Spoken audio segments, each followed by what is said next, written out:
ವಿನಾಯಕ್ ಅವರೇ, ಏನು ಗೊತ್ತಾ, ಇಲ್ಲೊಂದು ವಿಶೇಷವಾದ ಹೋಟ್ಲು ತೋರಿಸ್ತೀನಿ. ಹಾಂ, ಮಂಡಗದ್ದೆ ಫಿಶ್ ಹೋಟ್ಲ್ ಅಂತೇಳಿ ಇವ್ರದ್ದೊಂಥರ ಇದು ಶ್ರೀಚಕ್ರಮ್ ಅಂತೇಳಿ ಹೋಟ್ಲಿತ್ತು ಮೊದಲು. ಕಾಂಬೋ ಊಟ ಎಲ್ಲ ಕೊಡೋದು. ಮುಂದೆ ನಿಮಗೆ ಸ್ಟೋರಿ ಹೇಳ್ತೀನಿ ಬನ್ನಿ. ಹಲೋ, ನಮ್ಮ ಶಿವಮೊಗ್ಗ. ಹಲೋ, ನಮಸ್ಕಾರ. ನಾನು ಶಿವಮೊಗ್ಗ ವಿರೂಪಾಕ್ಷ. ನಮ್ಮ ಸ್ನೇಹಿತರಾದಂಥ ವಿನಾಯಕ್ ಅವ್ರ ಜೊತೆಗೆ ಇವತ್ತು ಊಟ ಮಾಡೋದಕ್ಕೆ ಅಂತ ಬಂದೀನಿ. ಮಂಡಗದ್ದೆ ಫಿಶ್ ಹೋಟ್ಲಿಗೆ ಬನ್ನಿ ನೋಡೋಣ.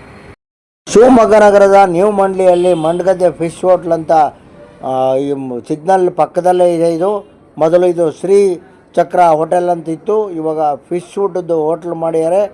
ಮೊದಲು ಫಿಶ್ ಊಟನೂ ಕೊಡೋರು, ಇವಾಗ ಫಿಶ್ ಊಟ ಮಾತ್ರ ಸಾಕು ಅಂತೇಳಿ ಅದ್ಭುತವಾದಂಥ ಫಿಶ್ ಊಟದ ಹೋಟ್ಲನ್ನು ಮಾಡಿದ್ದಾರೆ. ನಾನು ಹೋಗಿ ಶಿವಮೊಗ್ಗ ವಿರೂಪಾಕ್ಷಲ್ಲೆಲ್ಲ ನೋಡ್ಕೊಂಬಂದಿನಿ. ಇವ್ರಿಗೆ ಚೇಂಜ್ ಮಾಡಬೇಡಿ, ಫಿಶ್ ಊಟದ ಹೋಟ್ಲನ್ನೇ ಮಾಡಿ ಅಂತೇಳಿ ಸಲಹೆಯನ್ನು ಕೊಟ್ಟಿದ್ದೀನಿ. ಪದೇ ಪದೇ ಚೇಂಜ್ ಮಾಡೋದು, ಪದೇ ಪದೇ ಬೇರೆ ಬೇರೆ ಡಿಶಸ್ನೆಲ್ಲ ಇಡೋದು ಮಾಡಬೇಡಿ ಅಂತ ಹೇಳಿದ್ದೀನಿ. ಅದ್ಭುತವಾದಂಥ ಮೀನು ಊಟವನ್ನು ಕೊಡ್ತಾಯಿದ್ದಾರೆ. ಮೀನು ಫ್ರೈಯು ತುಂಬ ಚೆನ್ನಾಗಿರುತ್ತೆ. ಬಂದು ನೀವೆಲ್ಲ ಹೋಗಿ ಸವಿರುಚಿ ಹಿಂದೆ ನೋಡಿದ್ದೀರಾ, ಇವಾಗ ಹೋಗಿ ಸವಿರುಚಿಯನ್ನು ನೋಡಿ ಈ ವಿಡಿಯೋವನ್ನು ಎಲ್ಲರಿಗೂ ಶೇರ್ ಮಾಡಿ. ನಮಸ್ಕಾರಗಳು.